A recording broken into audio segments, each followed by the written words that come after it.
It's time for Fresh Oil with singer-songwriter and pastor Keith Manley, a program designed to minister the gospel of God's grace and to bring fresh oil to the brokenhearted.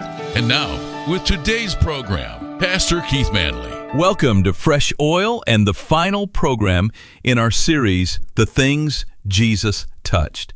My name is Keith Manley, and I'm so glad you have joined me for the program today. And I have saved this one for last on purpose, because this one is the most unexpected, the most counterintuitive, and in some ways, the most powerful of all the touches we have looked at this week. We have talked about touching a leper, touching a coffin, touching blind eyes, touching a sick woman's hand. Every one of those touches made complete sense in the context of who Jesus is and what he came to do. Of course he touches the leper. He is the healer. Of course he touches the coffin. He is the resurrection and the life. These touches fit the narrative we expect of Jesus. But today's touch does not fit the narrative. It happens in Gethsemane, in the dark, in the middle of his arrest, in the most violent and chaotic and desperate moment of his entire earthly ministry. And he reaches out and touches the ear of a man who came to take him to his death. And I want to spend this entire program with that touch, because I believe it is the most revealing thing Jesus ever did with his hands. John 18, Gethsemane. Jesus has just finished praying the prayer that cost him everything. Not my will, but yours. He is spent. He is resolved. He has sweat drops of blood. And now he hears them coming. Judas at the head of a detachment of soldiers and officers from the chief priest and Pharisees, carrying lanterns and torches and weapons. And Judas comes forward, gives the signal they had arranged, and the soldiers move in to arrest Jesus. And Peter, impulsive, passionate, sword-swinging Peter, draws his weapon, and he goes for the head of the high priest's servant, a man named Malchus, the only person injured during the arrest of Jesus, the only person whose name John bothers to record. And he cuts off his right ear. Now everything stops, or it should. This is the moment that could have gone in 100 directions. The disciples could have scattered immediately. The soldiers could have cut Peter down. A riot could have broken out in the garden. The arrest could have devolved into something chaotic and bloody. And Jesus, on his way to the cross, in the hands of his enemies, moments after resolving himself to the will of the Father, stops.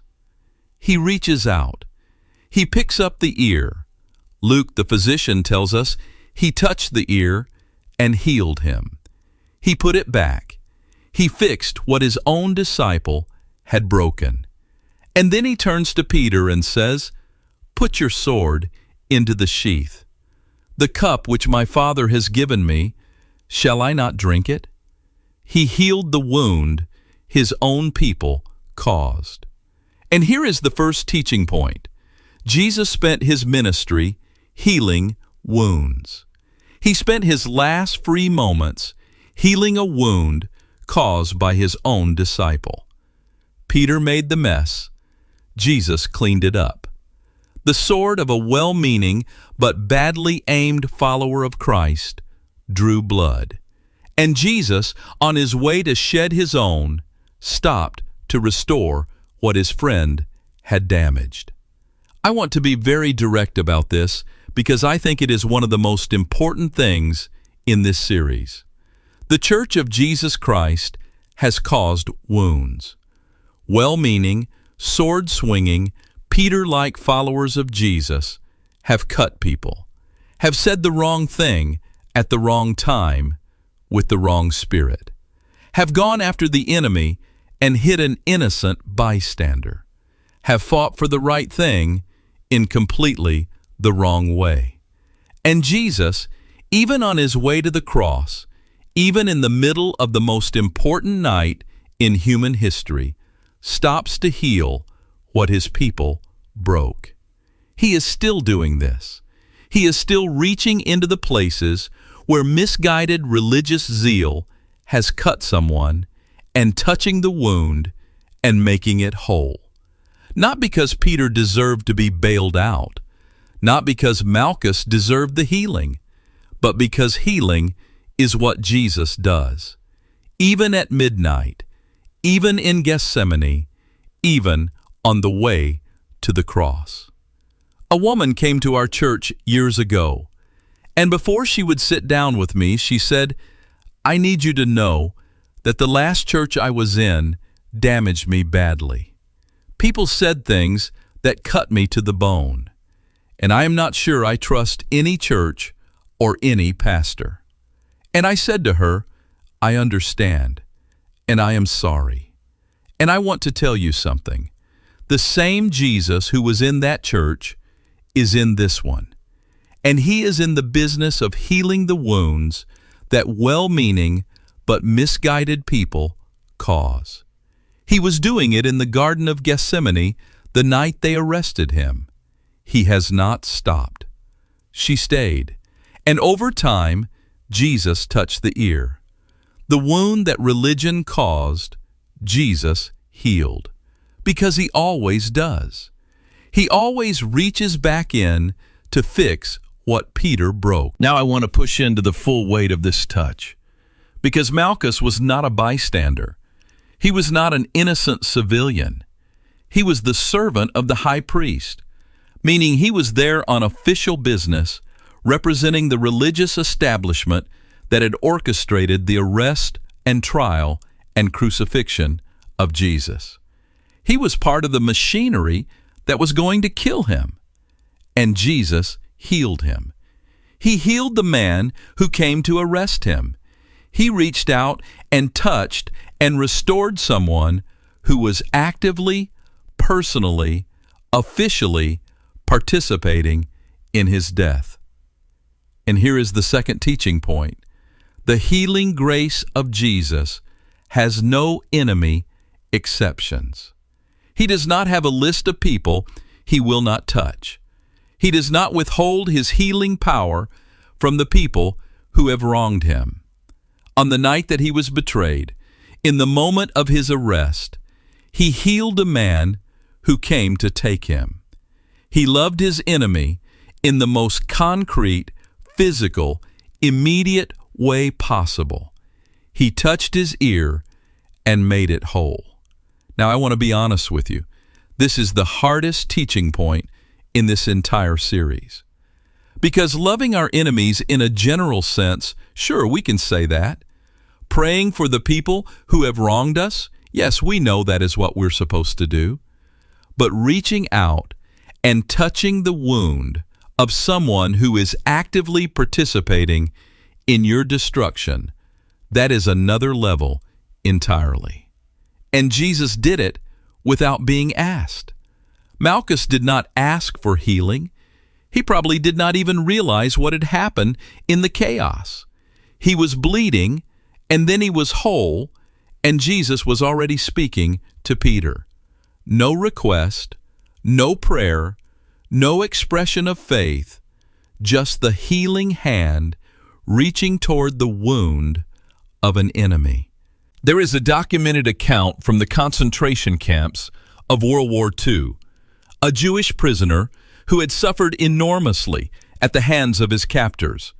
And near the end of the war, as the camp was being liberated, one of the guards, a young man who had participated in unspeakable things, was injured. And this prisoner, this Jewish man who had every reason in the world to walk past and let the young man bleed, stopped and helped him. And when people asked him later why he did it, he said, "Because if I become the kind of man who walks past a wounded person, then they have taken something from me that no camp can restore, my humanity, and I will not let them have that." Jesus healed Malchus's ear because he would not become anything other than who he was, even on the worst night of his life. He was the healer, and healers heal. Even in Gethsemane, even on the way to the cross, even for the man who came to arrest them. Luke is the only gospel writer who records the healing of Malchus's ear. And it is significant that Luke, the physician, the one who always notices the healing detail, is the one who preserves this for us. Because Luke understood what this touch meant medically, emotionally, theologically.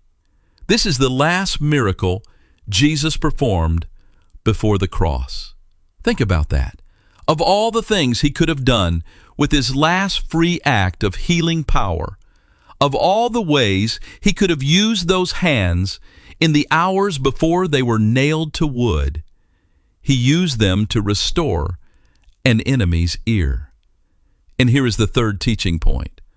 The last thing Jesus did with his healing hands before they were nailed to the cross was serve someone who did not deserve it. He spent his last miracle on an enemy. He spent his last free touch on a wound that his own disciple caused, on a man who came to take him to his death. This is who he is. This is the character of the one whose hands were then stretched out on a cross and held there with iron. The hands that touched the leper, that touched the coffin, that touched blind eyes, that took a sick woman's hand, that restored an enemy's ear, those same hands, spread wide on the wood of Calvary, were the ultimate expression of the same impulse that drove every touch all week. The impulse of a love that reaches toward the broken, the hopeless, the undeserving, the enemy, and says, "Let me touch that. Let me fix that. Let me give you what you could never give yourself." Let me stand back and look at the whole series before I close today. 5 touches, 5 revelations of who Jesus is. He touched the leper, and the unclean became clean, because holiness is more contagious than sin when Jesus is in the room. Whatever you have been told makes you untouchable, he reaches for it anyway. He touched the coffin, and the dead became alive, because he is the Lord of life, and he has authority to stop the processions that seem inevitable. Whatever you have been carrying toward the grave, he can stop the procession. He touched the blind man's eyes, and the blurred became clear, in 2 stages, because not every healing is instant, and the second touch always completes what the first touch began. If you are between the touches, he has not left. He is right there. He touched Peter's mother-in-law's hand, and the sick became a servant, because the healing is always for a purpose beyond itself. He lifts you up so you can serve the people at your table.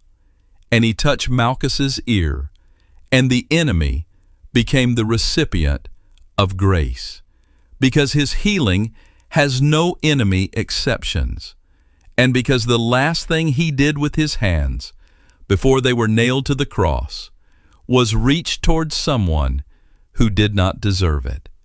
That is the Jesus of the Gospels.